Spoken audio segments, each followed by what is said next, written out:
So I wanted to make some videos going through the most recent Aleks assignment. So this is the first problem where they give you the graph of a polynomial function and they want you to answer a few questions about it. So the first question they ask you is they want to know what intervals the function is decreasing over. So decreasing means really exactly what it sounds like. So on what intervals are the y values of the function getting lower? So if we take a look at it, we can see that we have a few local minima and maxima. They're also called local extrema. As it says here, the local extrema are shown, so they're marked with these little X's kind of. So we have a local minimum, local maximum, another minimum, maximum, maximum. And anytime you have a minimum or a maximum, that's a point where you kind of shift from decreasing to increasing, or from increasing to decreasing. It's where the trajectory of the function, if you will, kind of changes.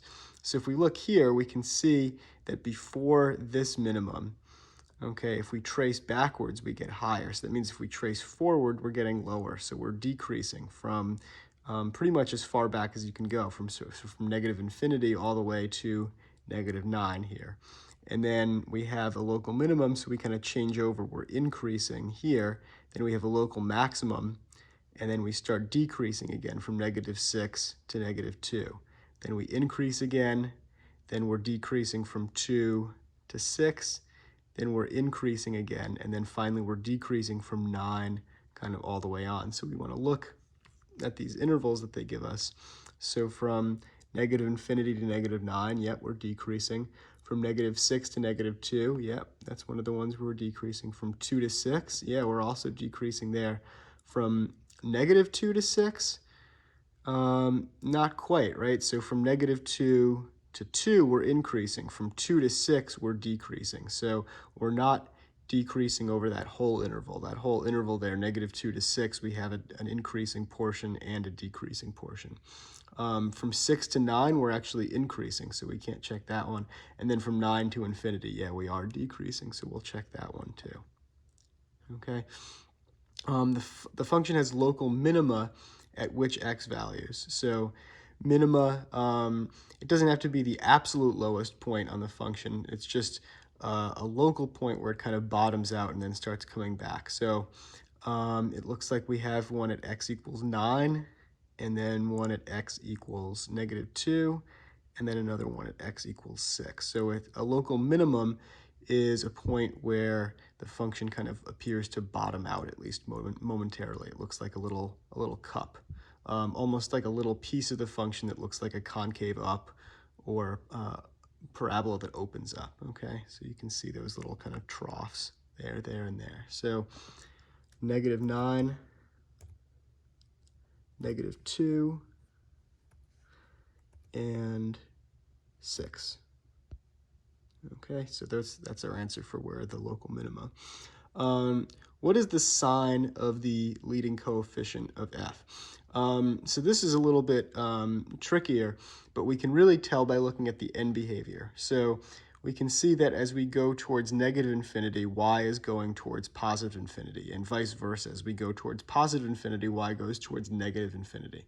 So remember that the end behavior is kind of related to any of those four basic polynomial functions. So y equals x, y equals -x, y equals x squared, and y equals -x squared. So we can see that this kind of follows the end behavior trajectory of y equals -x, okay? So it's a polynomial of odd degree, and its leading coefficient is negative. It's negative because instead of going from negative to positive, it goes from positive to negative infinity. So leading coefficient is, oops, not positive, it's negative, okay? And which of the following is a possibility for the degree of f?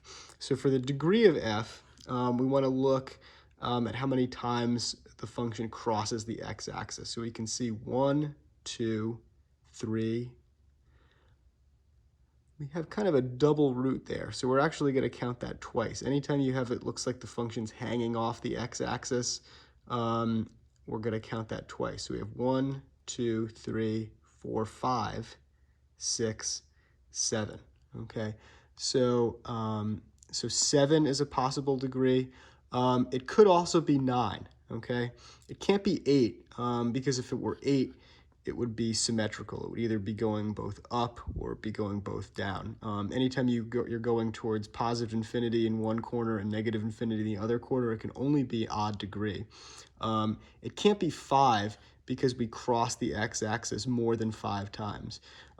We cross the x-axis definitely 7 times, so it could be 7, but it could also be 9. Okay, so you can have a polynomial of a higher degree and not necessarily use up all of those possible real zeros. Okay, so those are your answers there, and then we hit check, and we got it right. Okay, so hopefully that might be a little bit clearer now.